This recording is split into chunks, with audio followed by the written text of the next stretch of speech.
The WNBA 2012 playoffs are now in full swing. 2 games last night. First, you have the Connecticut Sun defeating the New York Liberty in what appears by the score to be a close game, though it really was not at all. And really, you kind of expected the Sun to dominate. They have the MVP and the 6th Man of the Year, and it's kind of hard to imagine them actually being able to lose. And they pretty much dominated from the opening tip. Well, not quite the opening tip. New York scored the first points of the game to take a 2-0 lead, and it was all Suns from there on. And New York fought hard to try and come back and quit and close out with a win, but just not quite enough against a very strong Connecticut Sun team.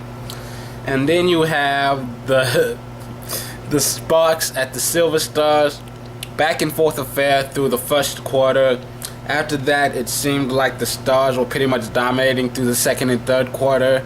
There were 2 separate points where they had a 10-point lead, which was the biggest of the game. But then, unfortunately, in the fourth quarter, Los Angeles came back and won it. And especially, they made a lot of very clutch free throws.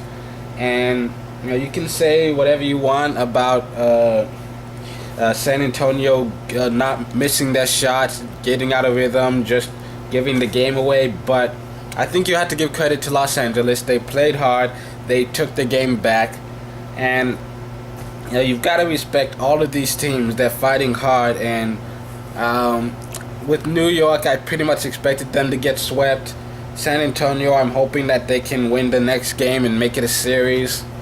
And some more excitement tonight as Atlanta takes on Indiana and Seattle takes on Minnesota.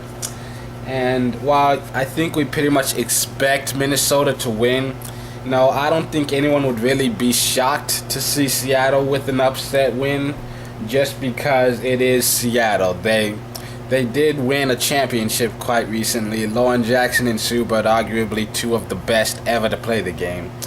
And if these 2 games are anything like last night, we should be in for some fun.